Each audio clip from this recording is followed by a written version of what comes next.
नमस्ते दोस्तों, आज आपके लिए बीएससी पार्ट फर्स्ट ईयर का मैथमेटिकल बुक का कुछ नया टॉपिक लेके आया हूँ। उस टॉपिक का नाम है मैक्सवेल समीकरण। हम यहाँ पर मैक्सवेल समीकरण का अवकलन और समाकलन रूप पढ़ेंगे। यह टॉपिक कहीं एग्जाम में पूछा जाता है। बीएससी फर्स्ट ईयर में क्वेश्चन तो आता ही है। बीएससी फर्स्ट ईयर में से पूछता है कि मैक्सवेल समीकरण का अवकलन और समाकलन रूप लिखिएगा। लेकिन कुछ कंपटीशन एग्जाम के अंदर डायरेक्ट मैक्सवेल समीकरण पूछी जाती है। तो मैं यहाँ पर 4 मैक्सवेल समीकरण लिखूंगा और चारों जो मैक्सवेल समीकरण हैं उनका क्रम फिक्स है। तो मेरा टॉपिक चालू करने से पहले यदि आपको मेरी क्लास पसंद आती है तो लाइक, शेयर, सब्सक्राइब और घंटी का चिन्ह दबाना ना भूलिएगा ताकि आपको मेरी नेक्स्ट क्लास प्राप्त हो सके। तो आज का हमारा टॉपिक है मैक्सवेल समीकरण। क्या टॉपिक है आज का? Maxwell's equation.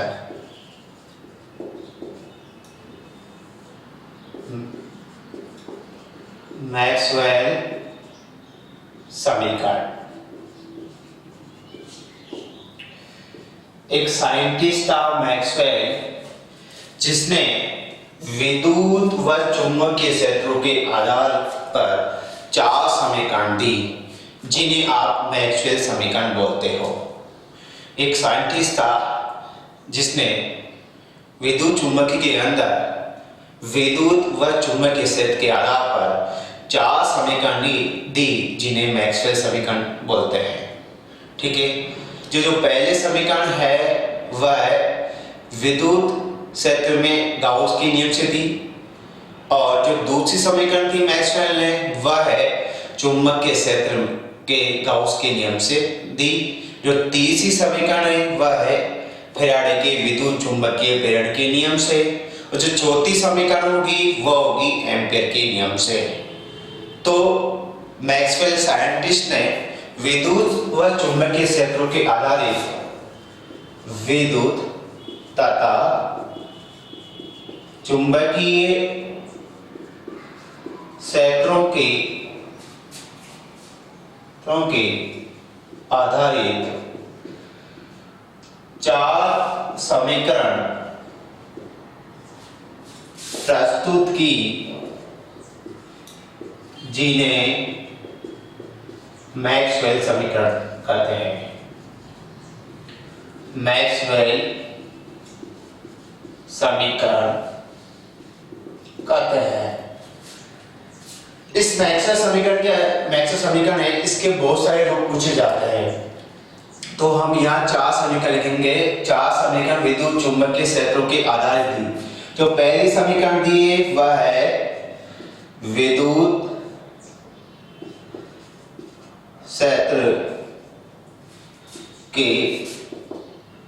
क्षेत्र में गाउस के नियम से। जो दूसरी समीकरण उत्पन्न होती है वह है चुंबकीय क्षेत्र में गाउस के नियम से। जो तीसरी समीकरण है वह है विद्युत चुंबकीय प्रेरण के नियम से। जो चौथी समीकरण है वह है एम्पीयर के नियम से।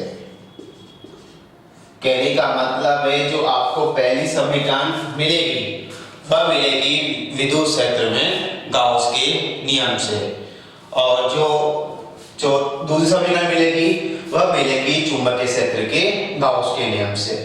जो तीसरी समीकरण मिलेगी वह मिलेगी फैराडे के विद्युत चुंबकीय प्रेरण के नियम से। ये फैराडे का नियम है। फैराडे का आपने प्रथम नियम, द्वितीय नियम पढ़ा होगा, उसके आधार पर यह समीकरण उत्पन्न करेंगे फैराडे के विद्युत चुंबकीय प्रेरण नियम से। फैराडे का ये नियम, ठीक है। और जो चौथी समीकरण प्राप्त होगी वह प्राप्त होगी एम्पीयर के नियम से। ठीक है।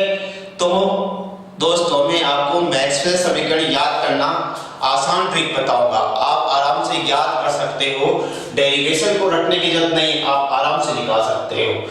ठीक है, तो आप लोग देखिएगा कैसे निकालते हैं, कैसे प्राप्त करते हैं, आसान तरीका है निकालने का। तो हम मैक्सवेल की प्रथम समीकरण उत्पन्न करेंगे। मैक्सवेल की प्रथम समीकरण मैंने आपको बताया, जो मैक्सवेल की प्रथम समीकरण होगी वह होगी विद्युत क्षेत्र में गाउस के नियम से प्राप्त होगी, और जो दूसरी समीकरण प्राप्त होगी वह होगी चुंबकीय क्षेत्र में गाउस के नियम से।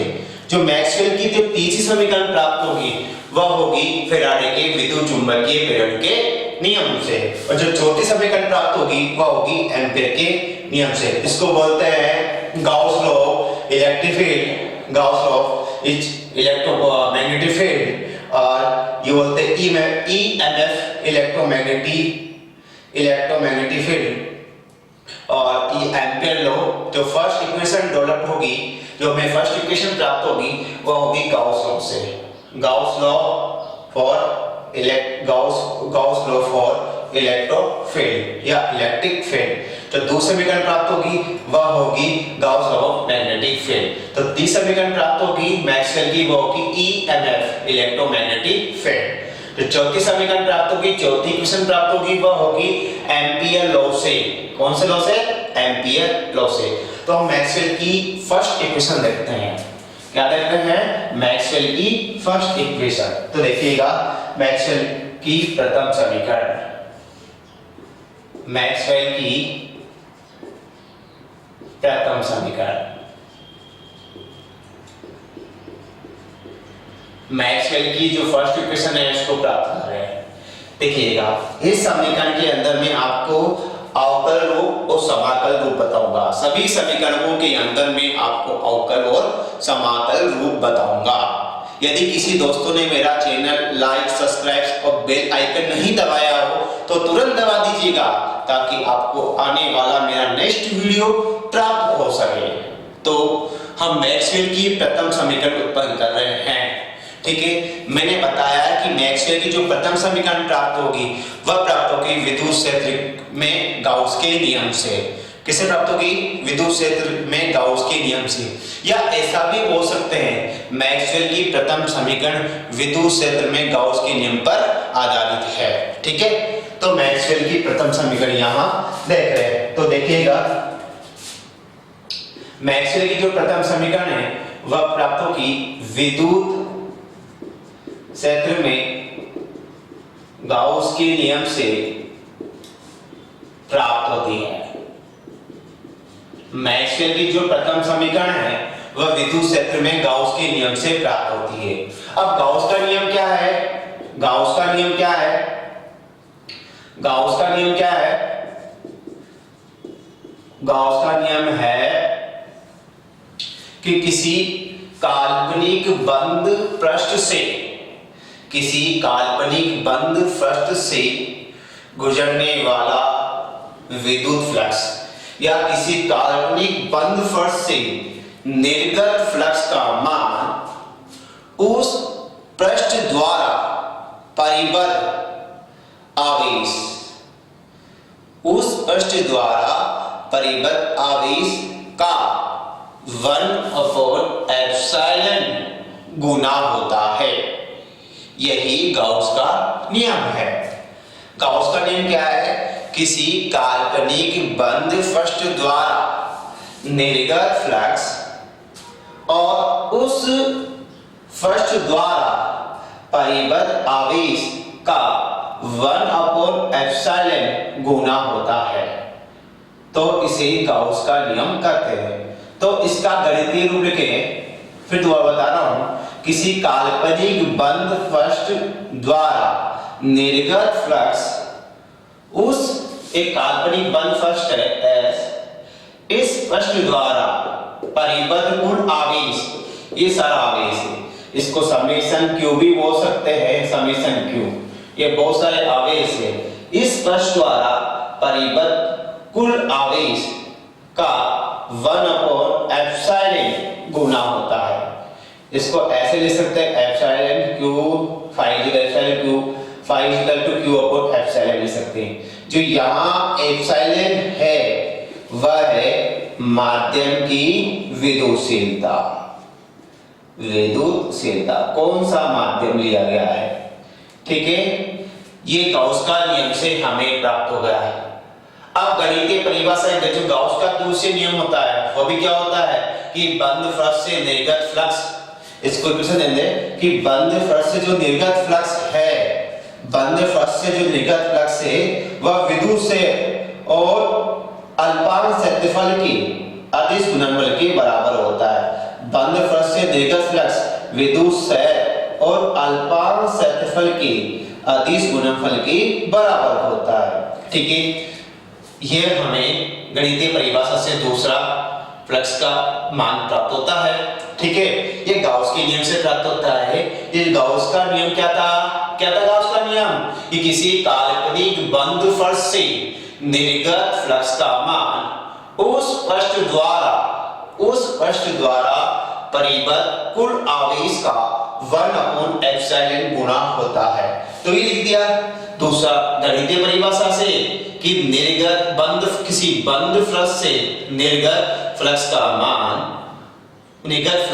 मान विद्युत क्षेत्र तथा सदिश क्षेत्रफल के अदिश गुणनफल के बराबर होता है। जो यहाँ पर ये समाकल का चिन्ह है, यह जिसमें जो बीच में डॉट को लगा हुआ गोल, यह हमेशा क्लोज सरफेस को व्यक्त करता है। यह बंद समाकलन को व्यक्त कर रहा है। जो इंटीग्रल साइन है ना, जो इंटीग्रल साइन है उस पर एक गोला सा लगा हुआ है। यह पूरा साइन क्लोज सरफेस को व्यक्त कर रहा है, बंद पृष्ठ के समाकलन को व्यक्त कर रहा है, ठीक है। तो इक्वेशन 1 और 2 से हमें क्या प्राप्त हो गया, इक्वेशन 1 एंड इक्वेशन 2 से हमें क्या प्राप्त हो गया, phi इज इक्वल टू समाकलन E डॉट d है और is equal to q upon epsilon. यह हमारे पास समीकरण नंबर 3 प्राप्त हो गई, ठीक है। मैं इसको मिटा देता हूं। यह हमारे पास समीकरण 3 प्राप्त होगी। यदि इस बंद पृष्ठ में आवेश सतत रूप से वितरित हो, यदि बंद पृष्ठ में आवेश सतत रूप से वितरित हो, तो पृष्ठ आवेश घनत्व, हम पृष्ठ आवेश घनत्व को रो से व्यक्त करेंगे। किससे से व्यक्त करोगे, रो से। और ये जो पृष्ठ है उसको मैं लिख दिया यहाँ पर d है, क्या लिख दिया, d है। और जो इस पृष्ठ का जो आवेश है वह लिख दिया मैंने dq। यदि बंद पृष्ठ में आवेश सतत रूप से वितरित हो तो पृष्ठ आवेश घनत्व, आवेश क्या होगा, आवेश बटा ये पृष्ठ आवेश है, आवेश बटा आयतन। इस आयतन में समान रूप से वितरित है तो आवेश बटा आयतन।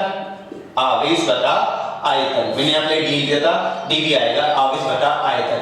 हम यहाँ पर रो इज इक्वल टू आवेश को क्या लिख दिया, dq, क्योंकि बंद पृष्ठ है, इसमें आवेश सतत रूप से वितरित हो तो d कर दिया और आयतन लिख दिया dv। हमें निकालना है dq की value, dq equal to rho dv, दोनों क्या कर दो समाकलन, तो क्या बात हो गया, q is equal to rho dv, ये आयतन के सापेक्ष समाकलन। यह पूरे बंद पृष्ठ में आवेश का मान निकल गया। पहले मैंने अल्पांश आवेश लिया, अल्पांश आवेश में क्या था, अल्पांश आवेश क्या था, अल्पांश आयतन था। पहले लिमिट चार्ज लिया और लिमिट चार्ज कहां पर डिस्ट्रीब्यूशन है, वह है लिमिट एरिया में। तो लिमिट चार्ज है वह कहां पर डिस्ट्रीब्यूशन है, एक लिमिट एरिया में। तो मैंने आपको यहां पर ले लिया dq और dv, यहां पूरे सरफेस में जो डिस्ट्रीब्यूशन चार्ज है उसकी वैल्यू मैंने निकाल ली, ठीक है। अब मैं देखिएगा क्या कर दूंगा, यहाँ पर समीकरण नंबर 4, समीकरण जो 4 है इसकी वैल्यू क्या दो, समीकरण 3 में। समीकरण 4 से मान कहां रख दे, 3 में। तो समीकरण 4 से मान समीकरण 3 में रखने पर तो हमारे पास E dot dA vector e dot d a vector is equal to 1 upon epsilon और वी रॉ डी। ठीक है, यह सभी कितनी प्राप्त हो गई हमारे पास, समीकरण हमारे पास प्राप्त हो गई। यह मैक्सवेल की जो प्रथम समीकरण है उसका समाकलन रूप है। क्या है, समाकलन रूप। यह मैक्सवेल की प्रथम समीकरण क्या है, समाकलन रूप है। ठीक है, यह मैक्सवेल की प्रथम समीकरण का, यह मैक्सवेल की प्रथम समीकरण का समाकलन रूप है। यह मैक्सवेल की प्रथम समीकरण का समाकलन रूप है। ठीक है, अब मैं यहाँ पर अवकलन रूप याद करूं तो हमें पहले समीकरण का यहाँ पर समाकलन रूप प्राप्त हो गया। हम मैक्सवेल समीकरण का अवकल समाकलन रूप देख रहे हैं। ठीक है, अब देखिएगा मैं यहाँ पर गाउस डाइवर्जेंट प्रमेय यूज करूंगा। गाउस डाइवर्जेंट प्रमेय यह कहती है यदि आपको फर्स्ट समाकलन दिया गया हो तो आप उसे आयतन समाकलन में परिवर्तित कर सकते हो। गाउस डाइवर्जेंट का उपयोग यह है यदि आपको कोई फर्स्ट समाकलन दिया गया हो तो उसे आप आयतन समाकलन में परिवर्तित कर सकते हो। तो देखिएगा गाउस डाइवर्जेंस प्रमेय से, गाउस डाइवर्जेंस प्रमेय से, तो गाउस डाइवर्जेंस प्रमेय से, गाउस डाइवर्जेंस जो प्रमेय है वह हमारे पास, जो गाउस डाइवर्जेंस प्रमेय हमारे काम आती है सतह समाकलन को आयतन समाकलन परिवर्तन करने में या आयतन समाकलन को सतह समाकलन में परिवर्तन करने के लिए उपयोग में आती है। अब मुझे यहाँ पर एक तरफ तो आयतन दिया गया है, एक तरफ क्षेत्र दिया गया है, या तो दोनों को आयतन में बदलो या दोनों को क्षेत्र में बदलो। तो मैं क्या करता हूँ, क्षेत्र को आयतन में बदल देता हूँ। तो मैंने ये ले लिया गाउस डाइवर्जेंस प्रमेय से E dot dA vector x। अब गाउस डाइवर्जेंस को लिखा था मैंने डेल डॉट, यहाँ जो क्षेत्र दिया है वही क्षेत्र यहाँ लिखोगे। ठीक है, जो क्षेत्र दे रखा है विद्युत क्षेत्र कौन सा भी जो क्षेत्र वो दे रखा है वो यहाँ लिखोगे। तो गाउस डाइवर्जेंस प्रमेय से क्षेत्र समाकलन को आयतन समाकलन में मैंने परिवर्तित कर दिया। इसको समीकरण नंबर 6। फिर समझिएगा दोनों, या एक तरफ तो क्षेत्र दे रखा है या एक तरफ आयतन दे रखा है, या तो दोनों को आयतन में बदलो या दोनों को क्षेत्र में बदलो। तो मैं यहाँ गाउस, हमारे पास फिजिक्स में दो ही प्रमेय होती है। पहली प्रमेय होती है गाउस डाइवर्जेंस प्रमेय और दूसरी प्रमेय होती है स्टोक्की कार्य प्रमेय। तो मैंने पहली प्रमेय के द्वारा क्षेत्र समाकलन को आयतन समाकलन में बदल दिया। तो देखिएगा, ठीक है, समीकरण 5 और 6 से बात करें, समीकरण 5 व 6 से, समीकरण 5 और 6 से बात कर रहे हैं तो हमारे पास क्या है, देखिएगा समीकरण 5 व 6 से del dot E vector dV is equal to 1 upon epsilon rho dV। तो देखिएगा मैं इसको सिंपलीफाई कर लूं और सिंपल फॉर्म बना लूं तो del dot E vector dV is equal to rho upon epsilon, ठीक है, और dV दोनों तरफ में क्या होता है डेल डॉट E वेक्टर और रॉ अपॉन एप्सिलॉन। यह मैक्सवेल की प्रथम समीकरण का अवकल रूप है। Differential form in Maxwell first equation, Maxwell first equation in differential form. यह मैक्सवेल की प्रथम समीकरण का अवकलन रूप है या अवकल रूप है। ठीक है, अच्छा और इसको बाहर ले लो, अवकलन कर दिया v के सापेक्ष से v हो गया, दोनों तो v कैंसिल हो गया, तो इस प्रकार हमें प्राप्त हो जाती है यह मैक्सवेल की प्रथम समीकरण का अवकलन रूप है। इस प्रकार हमने मैक्सवेल की प्रथम समीकरण का अवकलन व समाकलन रूप प्राप्त कर लिया। अब मैक्सवेल की द्वितीय समीकरण देखते हैं। क्या देखते हैं, मैक्सवेल की द्वितीय समीकरण। तो देखिएगा मैक्सवेल की द्वितीय समीकरण मैंने आपको बताया था स्टार्टिंग में, जो मैक्सवेल की द्वितीय समीकरण है वह चुंबकीय क्षेत्र में गाउस के नियम से प्राप्त होती है। किससे प्राप्त होती है, चुंबकीय क्षेत्र में गाउस के नियम से प्राप्त होती है। मैक्सवेल की द्वितीय समीकरण। मैक्सवेल की जो द्वितीय समीकरण है वह चुंबकीय क्षेत्र में गाउस के नियम से प्राप्त होती है। ठीक है, अब गाउस का नियम क्या कहता है? देखो आपने पढ़ा होगा कि चुंबकीय क्षेत्र है हमेशा बंद पृष्ठ वक्र बनाता है। चुंबकीय क्षेत्र हमेशा बंद पृष्ठ वक्र बनाएगा। अर्थात यदि चुंबकीय क्षेत्र में स्रोत उपस्थित ना हो या सिंक उपस्थित ना हो, इस स्थिति में जितनी बल रेखाएं अंदर की ओर प्रवेश करेगी उतनी ही बल रेखाएं बाहर की ओर निकलेगी। तो इससे क्या निष्कर्ष निकलता है कि चुंबकीय फ्लक्स का मान हमेशा शून्य प्राप्त होता है। चुंबकीय क्षेत्र में स्थित चुंबकीय फ्लक्स का मान क्या होता है? शून्य प्राप्त होता है। तो फाई इक्वल टू 0। और चुंबकीय फ्लक्स की परिभाषा क्या कहती है कि चुंबकीय क्षेत्र और अल्पा क्षेत्र का अदिश गुणनफल क्या कहलाता है? चुंबकीय फ्लक्स कहलाता है। ये देखो परिभाषा से, किसकी परिभाषा? फ्लक्स से। कौन सी परिभाषा से? फ्लक्स से। तो फ्लक्स क्या कहता है? B dot dA vector is equal to 0। Equation 1 and equation 2 की बात करें तो हमारे पास क्या कहता है? B dot dA vector is equal to 0। यह मैक्सवेल की द्वितीय समीकरण का समाकलन रूप है। यह मैक्सवेल की द्वितीय समीकरण का समाकलन रूप है। ठीक है, मैक्सवेल की द्वितीय समीकरण का समाकलन रूप है। कहने का मतलब है कि चुंबकीय क्षेत्र में स्थित चुंबकीय फ्लक्स का मान क्या होता है? शून्य प्राप्त होता है। शून्य इस प्रकार प्राप्त हुआ यदि चुंबकीय क्षेत्र में यदि स्रोत उपस्थित ना हो और सिंक उपस्थित ना हो, तो इस स्थिति में जितनी बल रेखाएं अंदर की ओर प्रवेश करेगी, कहने का मतलब है जो फोर्स लाइंस है जितनी आउटर जाएगी जितनी इंटर जाएगी उतनी आउटर होगी, जितनी अंदर की ओर प्रवेश करेगी उतनी ही बाहर की ओर निकलेगी। तो इस स्थिति में फ्लक्स का मान क्या प्राप्त होता है? शून्य प्राप्त होता है। और दूसरी फ्लक्स की परिभाषा से दिखा दिया, समीकरण 1 2 से कर लिया। तो इस प्रकार यह मैक्सवेल की द्वितीय समीकरण का समाकल रूप प्राप्त हो गया। क्या प्राप्त हो गया? मैक्सवेल की द्वितीय समीकरण का हमें समाकल रूप प्राप्त हो गया। अब यहाँ पर हम गाउस डाइवर्जेंस प्रमेय से बात कर ले। गाउस की डाइवर्जेंस प्रमेय में बताया कि यह प्रमेय हमेशा क्षेत्र समाकलन को आयतन समाकलन में और आयतन समाकलन को क्षेत्र समाकलन में गाउस की डाइवर्जेंस प्रमेय से है। तो देखिएगा यह प्रमेय हमारे जो काम आती है वह होती है क्षेत्र समाकलन को आयतन समाकलन में या आयतन समाकलन को क्षेत्र समाकलन में। क्षेत्र बोल दिया फर्स्ट समाकलन को आयतन समाकलन में या आयतन समाकलन को फर्स्ट समाकलन में।